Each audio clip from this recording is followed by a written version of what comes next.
네, 우리 여러분들이 혹시 책을 가지고 있으면 우리 책 앞 페이지를 잠깐 펴보십시오.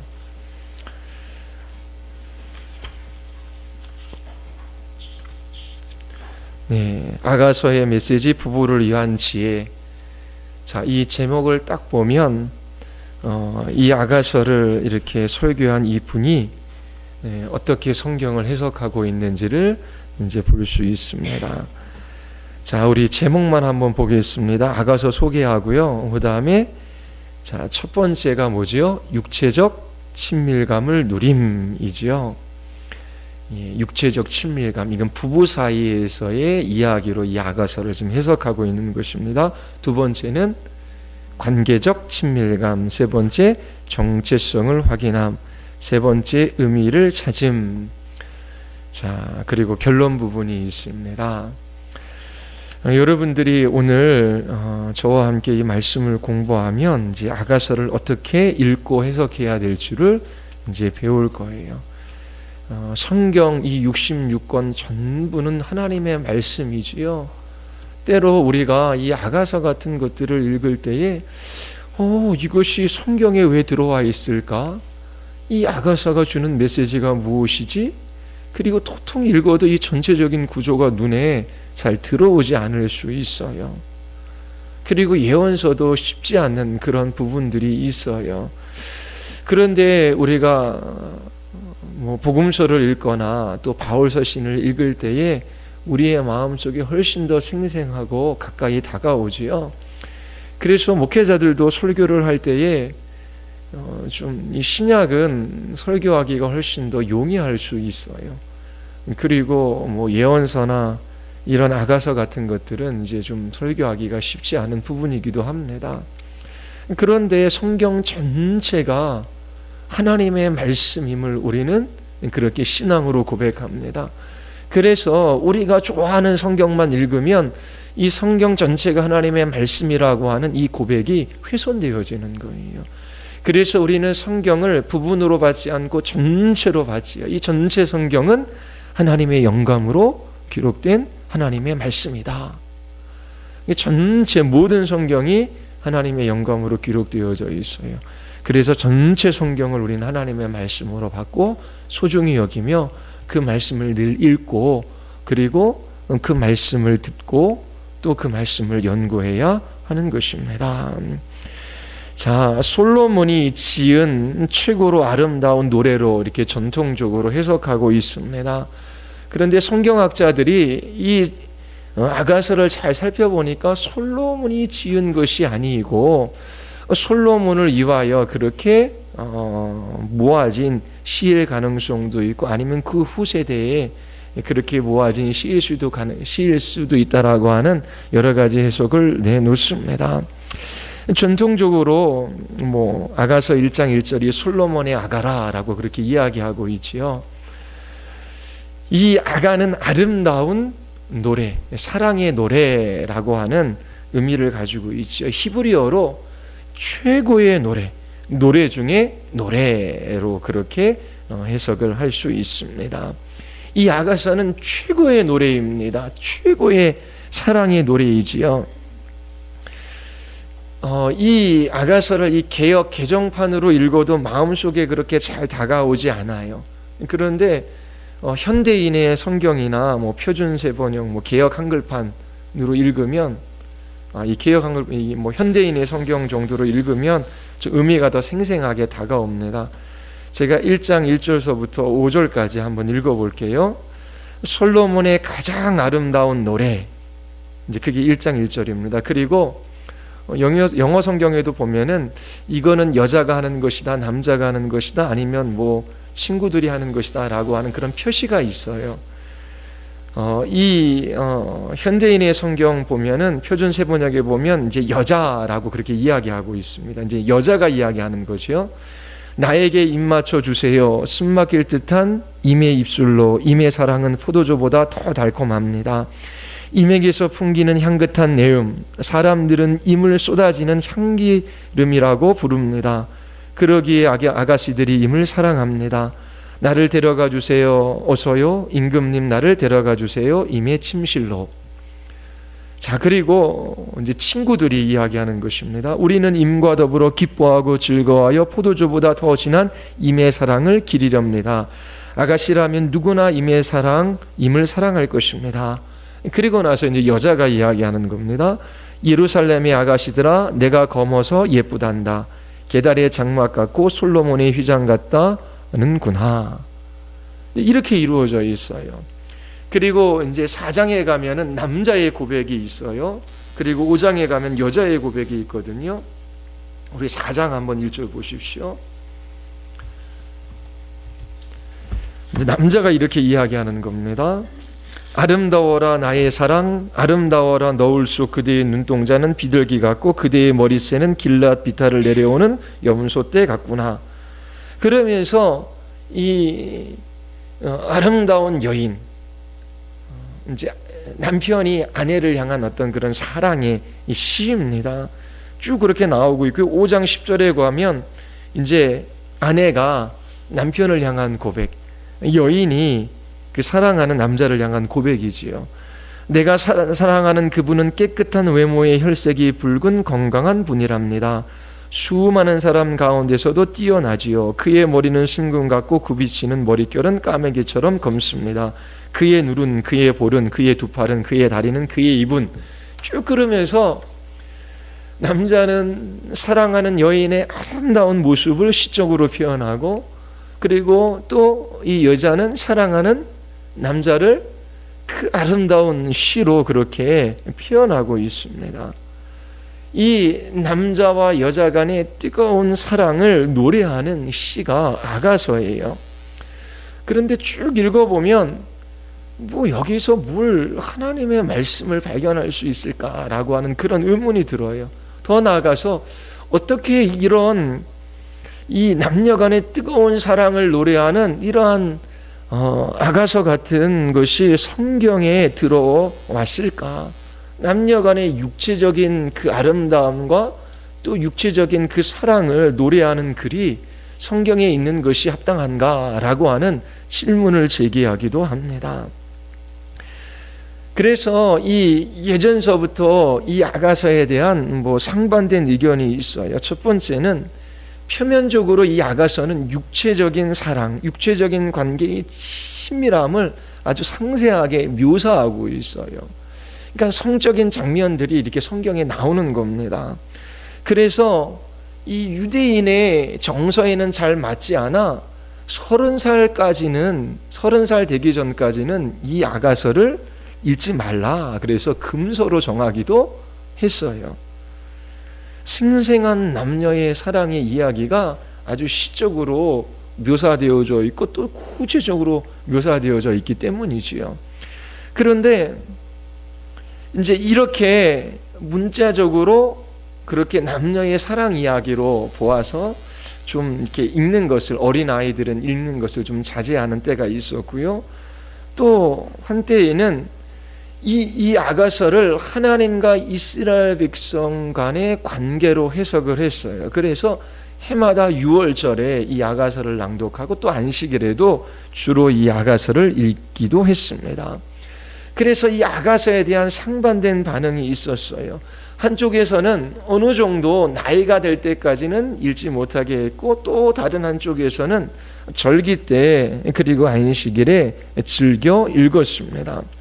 이 아가서를 사랑하고 좋아했지요. 어느 정도로 좋아했냐면 우리 성문서에는 몇 가지가 있죠. 첫 번째, 뭐 잠언도 있고 전도서도 있고 아가서도 있고 시편도 있지요. 그런데 이것을 이제 하나님의 성전에 비유해서 이렇게 이야기했습니다. 하나님의 성전은 이제 바깥들이 있고 또 안으로 들어오면 뭐가 있어요? 성소가 있고 지성소가 있지요.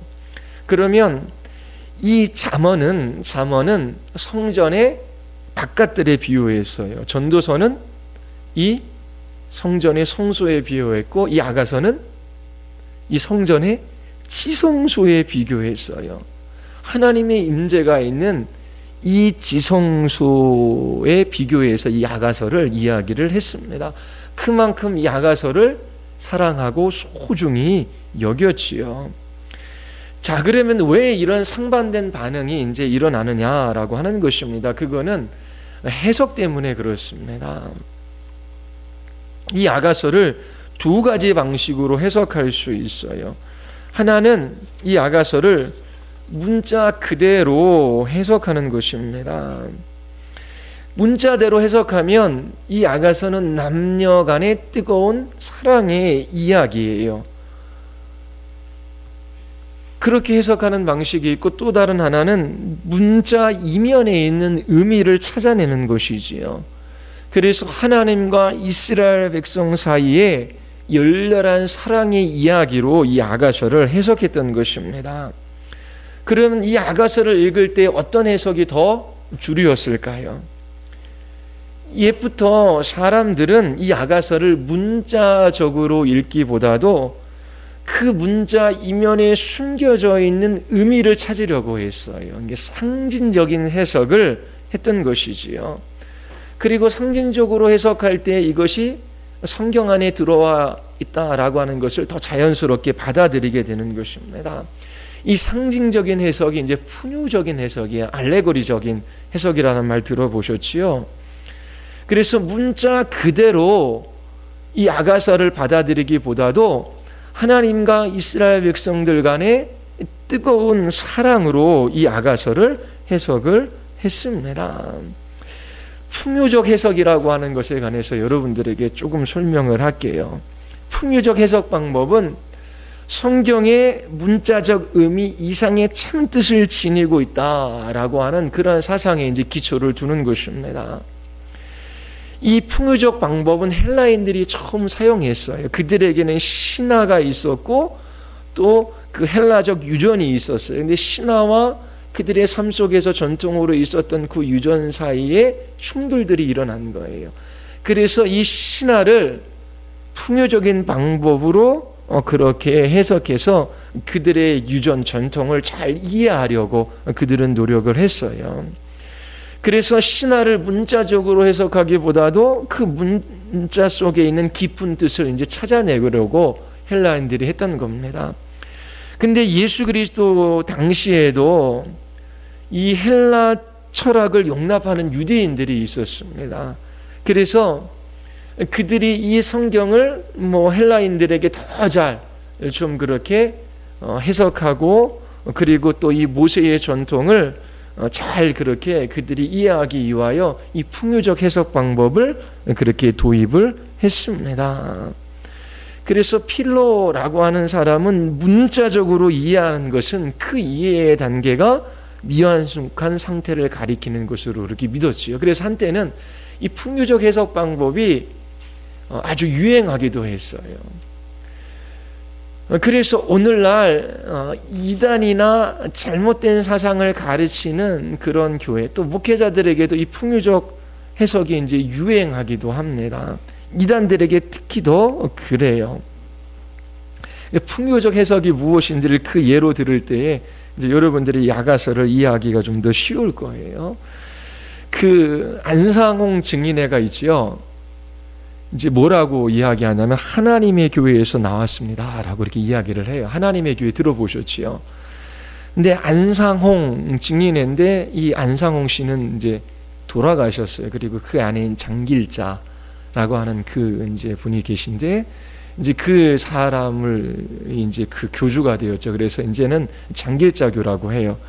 그런데 이제 안상홍 씨를 설명할 때 요한계시록 14장 1절에 그렇게 2절 14장 2절에 있는 말씀을 가지고 이 안상홍 씨를 이제 소개를 하는데요. 14장 2절에 보면 내가 하늘에서 나는 소리를 들으니 맑은 물소리와 같고 큰 노래소리와도 같은데 내가 들은 소리는 검은고 타는 자들이 그 검은고를 타는 것 같더라.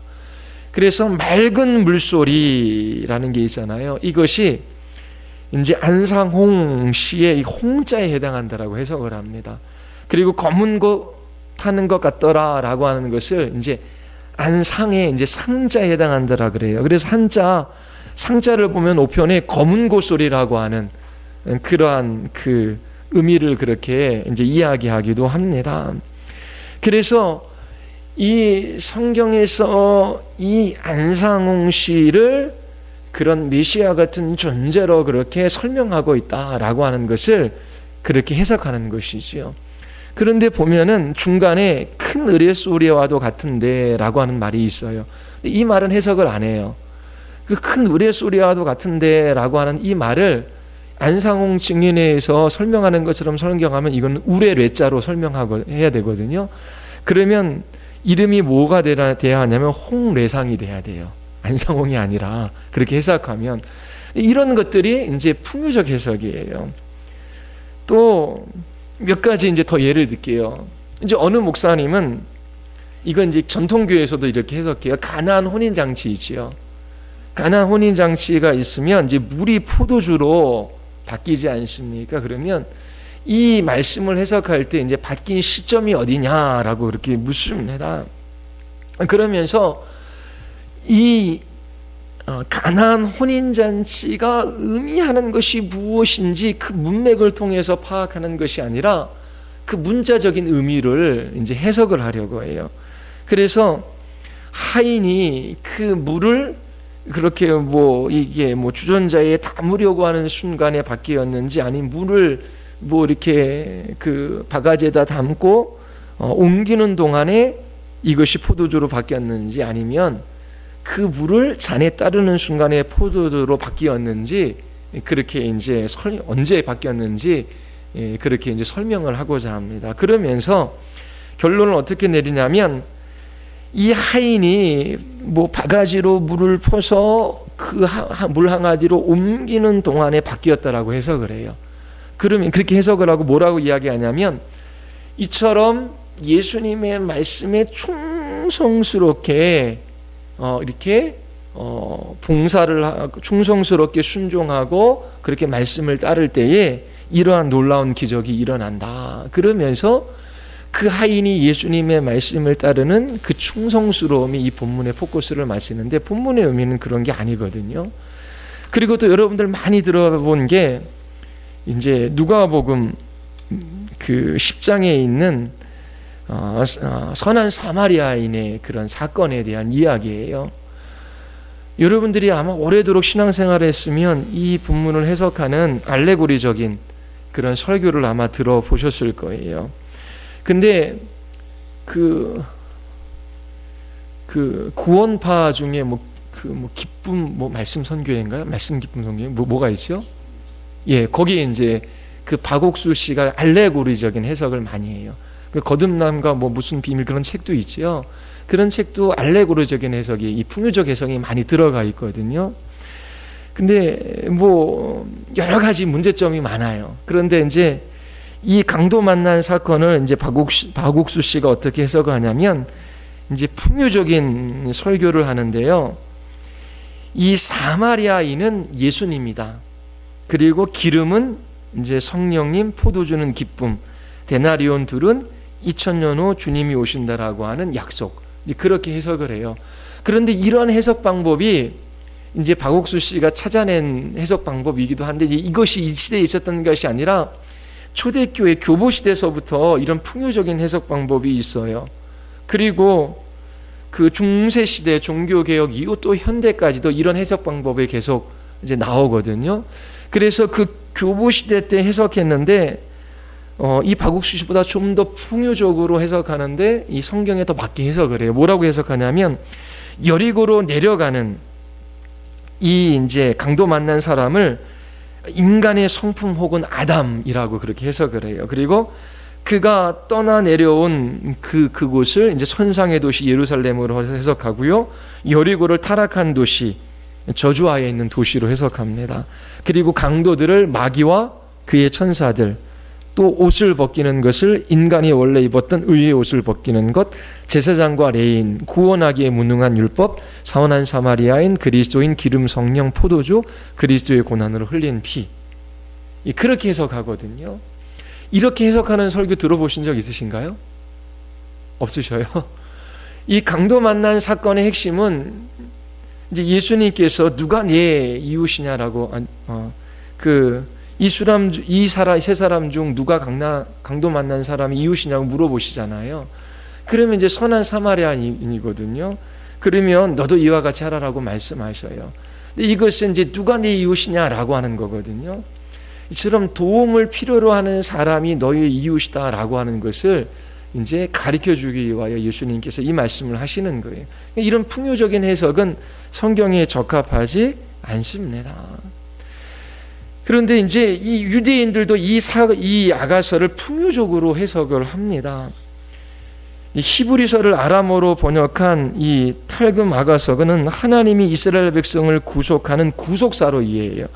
그래서 1장부터 3장 6절까지 출애굽과 가나안 입국 이야기, 그리고 3장 7절에서 5장 1절을 솔로몬 성전 건축한 이야기, 또 5장 2절서부터 6절을 바벨론 포로로 끌려간 이야기, 6장 2절서부터 7장 11절까지를 포로에서 돌아와 성전 재건한 이야기, 7장 12절부터 8장 14절을 이스라엘 백성들이 로마 전역에 흩어져서 메시아가 오기를 기다리고 있는 내용으로 그렇게 아가서를 해석하는 것이지요.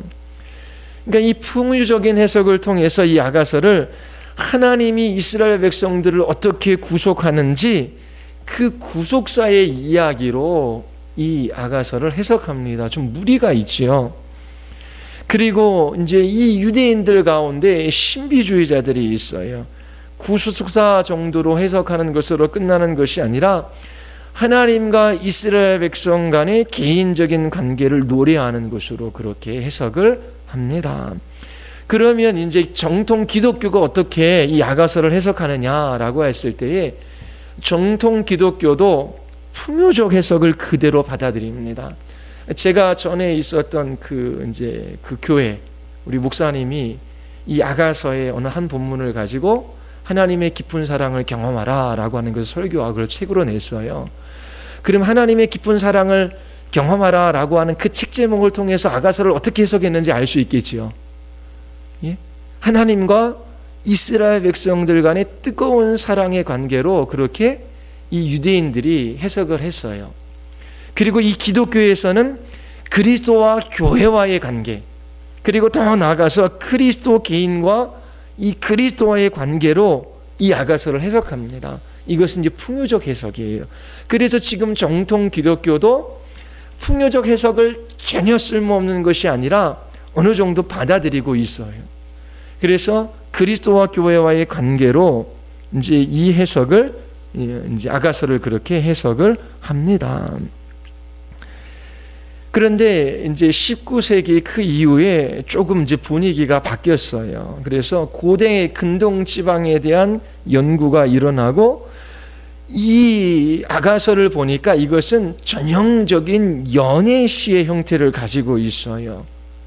그러니까 그 언어들이 그 연애할 때 썼던 언어들하고 이제 비슷하다라고 하는 것을 발견한 것이지요.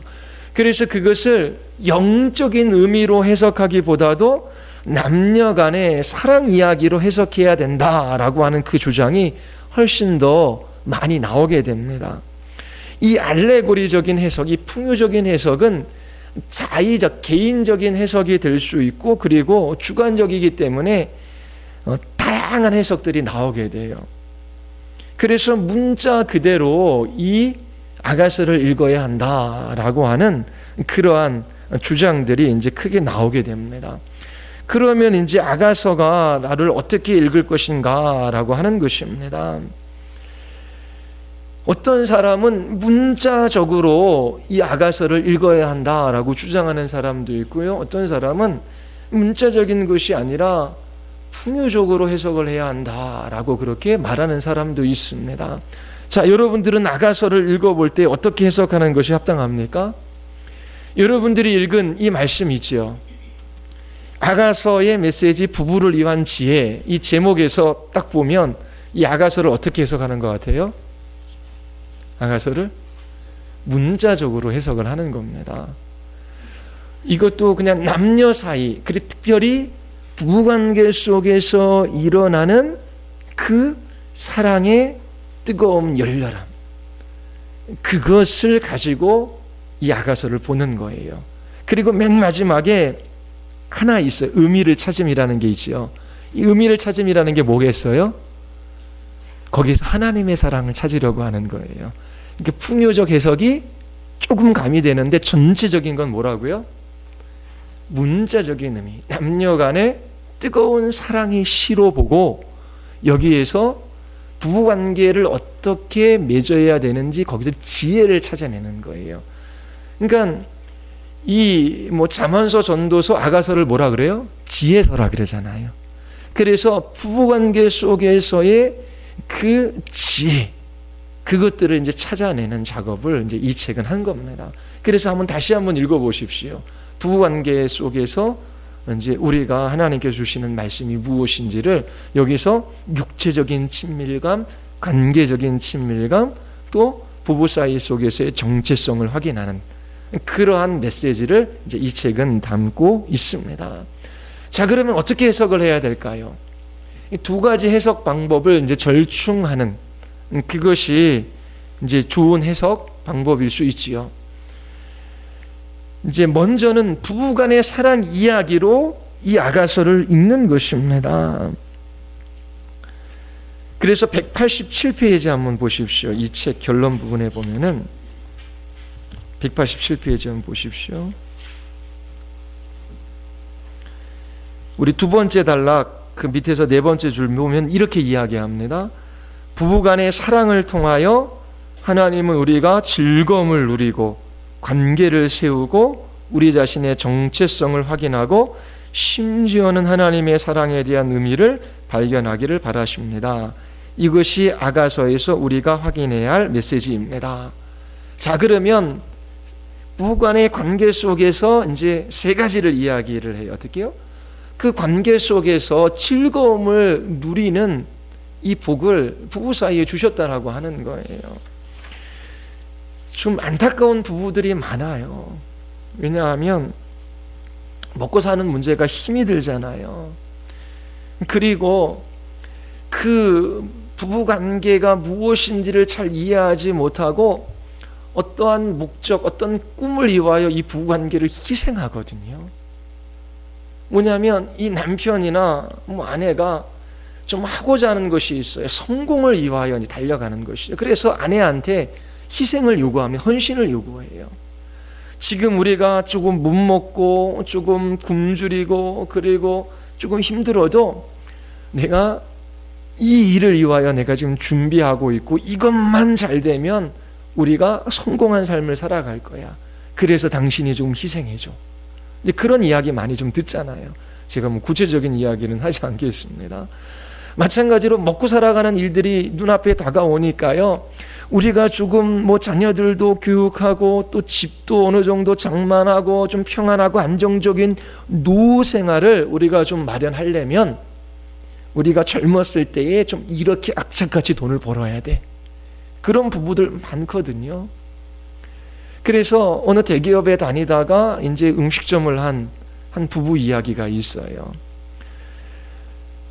아침 오전 10시에는 아내가 나와서 이제 그 점심 장사를 준비하고 4시에 들어가요. 그리고 남편은 4시에 나와서 새벽까지 한 2시까지 그렇게 일을 하고 또 마무리를 하고 집에 들어와서 자요. 그런데 엄청나게 장사가 잘 되나 봐요. 그래서 대기업에 다닐 때보다 훨씬 더 많은 돈을 벌어요. 30대 후반인데. 그런데 하는 말이 뭐냐면 아이가 아빠 얼굴을 못 보는데요. 전혀 못 봐요. 왜냐하면 아빠는 들어와서 자야 되니까. 이 일을 언제까지 하겠느냐라고 이제 물어보니 뭐라고 대답하냐면 그래도 한 50대까지는 이 일을 해야지 좀 노후가 풍족하게 살지 않겠느냐. 그러니까 하나님이 주시는 그 부부관계, 이 가정이라고 하는 그 의미들을 잘 모르죠. 그러니까 어떻게? 지금은 우리의 자녀도 남편도 아내도 희생해서 이 세상에서 성공하는 것, 돈을 많이 버는 것으로 어떻게 해요? 좀 나중에 풍족한 노후를 보내겠다라고 하는 것이 젊은 사람들에도 대부분이에요. 또 요즘엔 그렇지도 않고 그냥 순간을 즐기자라고 하면서 먹고 마시는 그런 젊은 세대들도 있어요. 그래서 차는 최고급 차로 사야 되고 월세 살아도 그러면서 외식하고 또 문화활동하고 그래서 전혀 저축도 안 하고 막 사는 사람들도 있어요. 두 가지 다 바람직한 모습은 아니지요. 그러면 하나님께서 부부로 연합하게 하셨잖아요. 그러면 그 부부관계 속에서 누릴 수 있는 그 기쁨과 그 복됨, 그것들을 누리며 살아가야 되는데, 근데 이제 그러한 것들이 무엇인지를 잘 모르는 것이죠. 이제 아가서는 그렇게 부부관계 속에서의 그런 복된 삶을 살아갈 수 있는 지혜를 우리에게 주는 지혜서다라고 그렇게 이제 해석을 할 수 있습니다. 그리고 거기에서 끝나는 것이 아니라 분명히 구약에서 이 남편과 아내, 이 부부관계는 하나님과 이스라엘 백성들 간의 관계의 모상으로 그 이야기를 하거든요. 그래서 이 부부관계 속에서의 이 열렬한 사랑을 그렇게 우리는 하나님과 이스라엘 백성 간의 관계, 또 그리스도와 교회의 관계로 그렇게 해석할 수 있지요. 자, 그러면 먼저 문자적 그대로 해석하는 것 1장 2절을 한번 보십시오. 1장 2절. 자, 나에게 입맞춰 주세요. 숨 막힐 듯한 임의 입술로 임의 사랑은 포도주보다 더 달콤합니다. 자, 이게 문자적으로 해석하면 뭡니까? 아주 뜨겁고 열렬한 연애시죠. 예. 그 한 여인이 입맞춤을 원한다라고 하는 거예요. 이 고대 근동 지방에 이제 입맞춤이 유행을 했어요. 동등한 사람들에게 있어 입맞춤을 할 때는 볼에다 해요. 조금 높은 사람에다는 손에다 하고, 그리고 아주 높은 사람은 발에다 입맞춤을 하지요. 근데 이 아가서에서 나오는 입맞춤은 상당히 관능적인 표현입니다. 입으로 하는 입맞춤이라고 이렇게 해석을 할 수 있지. 한 여자가 한 남자에게 그런 입맞춤을 원하고 있는 거예요. 이게 그냥 여인 사이에 그 관능적이고 그리고 열정적인 사랑을 원하는 그러한 고백이에요. 그런데 이것을 이제 풍요적으로 해석을 하면 성도들이 하나님의 사랑을 더 깊이 체험하기를 원한다라고 하는 그런 해석으로 하는 것이지요. 그래서 오리겐이나 이제 버나드가 그렇게 해석을 했습니다. 더 나아가서 그리스도인의 성육신이 하나님의 입맞춤이다라고까지 해석을 합니다. 이스라엘 백성들이 하나님 입맞춤하기를 원해요. 그러면 하나님 그래, 그러면 내가 내 아들을 보내어 줄게. 근데 그렇게 한다라고 하는 거예요. 하나님께서 구약 이스라엘 백성들에게 선지자를 보내준 것은 하나님의 사랑의 표현이지요. 더 뜨거우고 열렬한 이스라엘 백성들을 향한 하나님의 사랑이 무엇이냐면 그 아들을 보내어 주신 것이다 라고 그렇게 2절을 해석을 합니다. 그렇게 해석하면 쏙쏙 들어오시죠. 아닌가요? 3절 한번 13절 1장 13절 보십시오. 사랑하는 그이는 나에게 가슴에 품은 향주머니라오. 이게 여인의 마음을 표현한 것입니다. 향주머니는 이제 모략 주머니를 가슴에 달고 다니는 거거든요. 고대 군동 지방에 이런 풍속이 있었어요. 그런데 이것을 시적으로 표현하는데 여인이 고백하는 것이죠. 당신이 나의 가슴에 얼굴을 파묻기를 원합니다 라고 하는 그런 의미예요. 이게 문자적인 의미예요. 풍요적인 의미는 이 모략 주머니를 하나님으로 이해하는 것이지요. 하나님이 이스라엘 백성들과 함께 그렇게 하셨지요. 구름 기둥, 불 기둥으로 함께 하셨어요. 그리고 가슴은 신구약 성경, 모략은 그리스도로 그렇게 해석하기도 합니다. 더 나아가서 나에게 가슴에 품은 향주머니라고 하는 것을 풍요적으로 해석하면 십자가에 못 박힌 그리스도를 날마다 묵상하는 것으로 그렇게 해석하기도 합니다. 자, 문자적인 해석과 그 영적인 해석의 의미가 차이가 나는 것을 여러분들이 볼 수가 있으시지요. 자, 아가서에 대한 해석이 이렇습니다. 그래서 아가서가 읽기가 쉽지는 않아요. 많은 주석서가 있는데 그렇게 문자적으로 해석하기도 하고 어떤 주석서는 풍요적으로 해석하기도 합니다. 그런데 이 두 가지 해석 방법을 이제 절충하는 것이 필요합니다. 첫 번째는 문자적 의미로 그대로 이제 받아들이는 것이 필요해요. 그래서 이것은 부부 사이의 아름다운 사랑의 연합, 그 사랑의 관계를 묘사하는 시적인 표현입니다. 자, 부부 사이의 사랑을 표현할 때에 처음에는 육체적인 그런 어떤 성적인 연합의 아름다움을 이 야가서가 나타내고 있어요. 그래서 여러분들이 읽은 이 구약의 핵심 메시지도 이제 성에 대한 이야기를 먼저 하지 않습니까? 뭐 성풍조가 개방된 시대 가운데 살아가고 있고 뭐 혼전, 순결 뭐 이야기도 나옵니다. 그런데 성경에서는 부부 사이의 성적인 연합이 얼마나 아름답고 달콤하고 즐거운 일인지, 그리고 이것은 부부 사이 하나님께서 허락하신 아름다운 그러한 일이다라고 하는 것을 이 야가서가 우리에게 가르쳐주고 있어요. 그래서 이 성이라고 하는 것은 부부관계 사이 하나님께서 허락하신 것이고, 그리고 거기에는 기쁨과 즐거움을 하나님께서 주셨다라고 하는 거예요. 그런데 교회에는 이 부부 사이의 성적인 연합을 금기시하는 때도 있었어요. 카톨릭 신부들은 결혼하지 않지요. 이제 교회에서 결혼을 못하게 했어요. 자, 이것은 헬라 철학의 영향도 있었습니다. 성적인 생활을 원청적으로 봉쇄하는데 그 이유가 뭐예요? 거룩해지는 데에 도움이 되지 않는다라고 하기 때문에요. 그러면 홀로 살아야지만 거룩해집니까? 그것은 아니지요.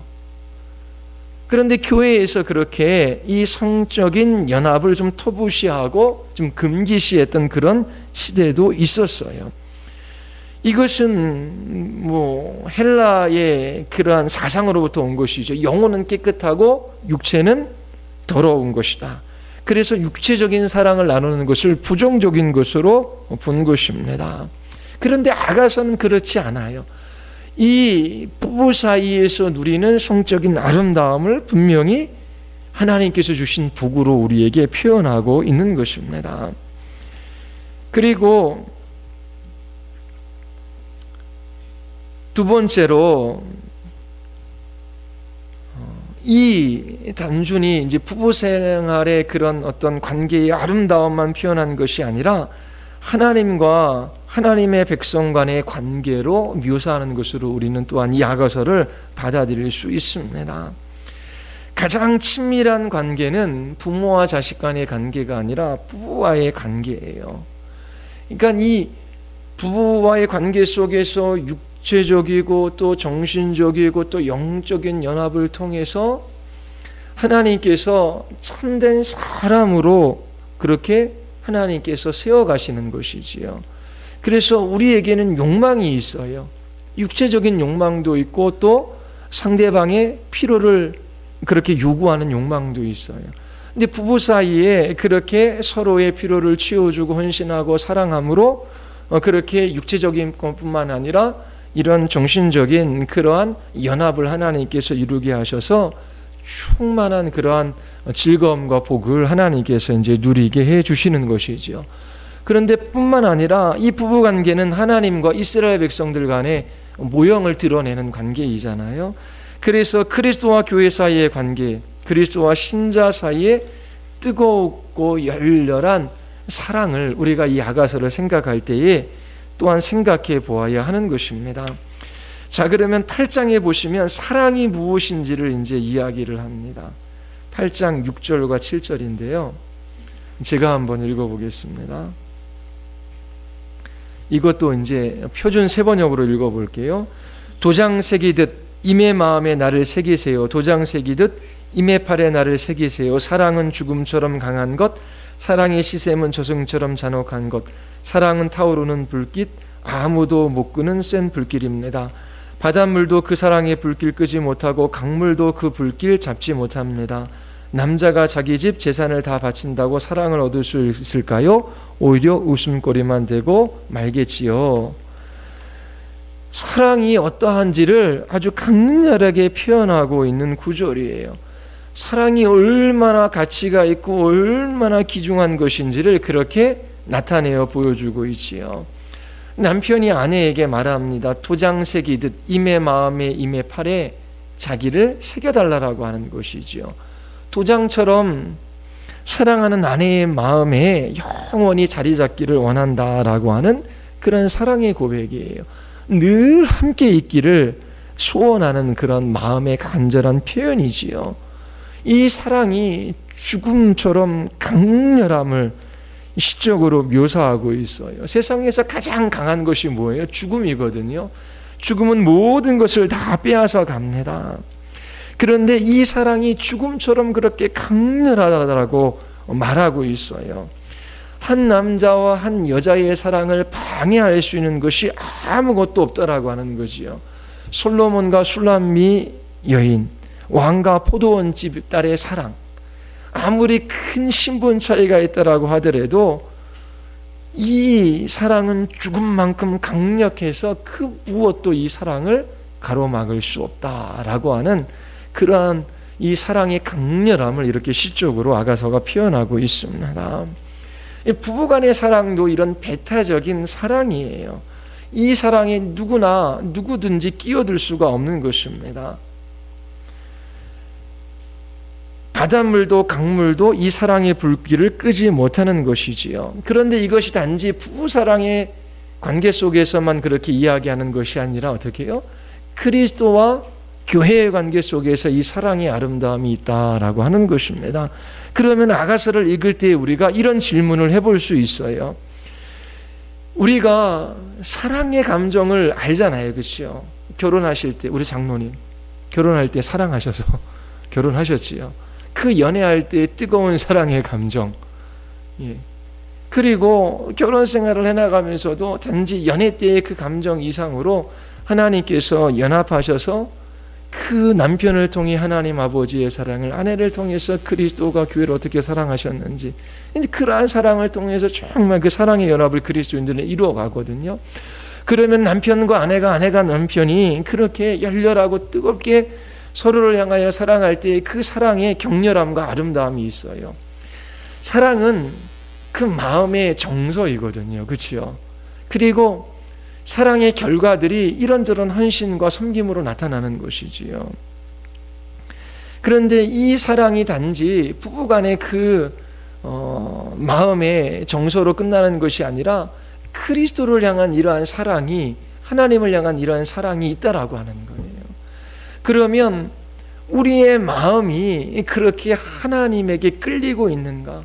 그 하나님의 아름다움에 매료되어져서 그 하나님 한 분으로 충족하며 그 마음이 하나님으로 가득 차는 그런 하나님의 사랑에 대한 경험이 있는가라고 하는 겁니다.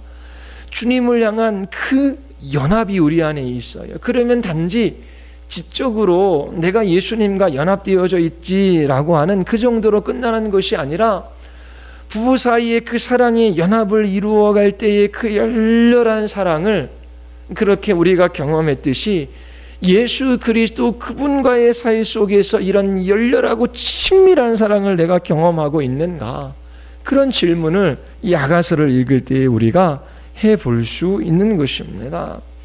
지상에서 가장 뜨겁고 열렬한 사랑은 부부간에 이루어지는 그러한 연합 속에서 우리가 경험하는 겁니다. 부부를 제쳐놓고 나에게 사랑하는 사람이 있어. 그래서 요즘에 세간에 막 사람들의 입에 오르내리는 불륜이 하나 있지요. 그게 홍상수라고 하는 영화 감독과 그리고 그의 영화에 출연했던 그 여배우와의 그 사랑인데 나이 차이가 20몇 살이 된다라고 합니다. 왜 이 시점에 그러한 스캔들이 터졌는지 또 이제 비판하는 사람은 중요한 정치적인 이슈들도 있고 또 이제 검찰 측의 개혁이 있어야 하는데 그것들을 무마하기 위하여 계속 연예인들의 스캔들이 터진다. 이제 그렇게 해석하는 사람들도 있습니다. 근데 어쨌든 20몇 살 차이가 나요. 그런데 그 감독이 아내에게 나는 사랑하는 사람이 생겼습니다. 그리고 대학생 딸이 있는데 나는 사랑하는 여인이 있기 때문에 이 집에서 도저히 못 산다. 나를 이해해 달라라고 하면서 그렇게 그 사랑하는 여배우로 가서 살림을 차렸다라고 하는 것이 아내의 진술이다. 이제 그런 이야기들이 있어요. 그러면 그렇게 사랑하는 그것은 참된 사랑이 아니지요. 부부 사이에서 하나님께서 맺게 하시는 그 사랑의 연합이 있어요.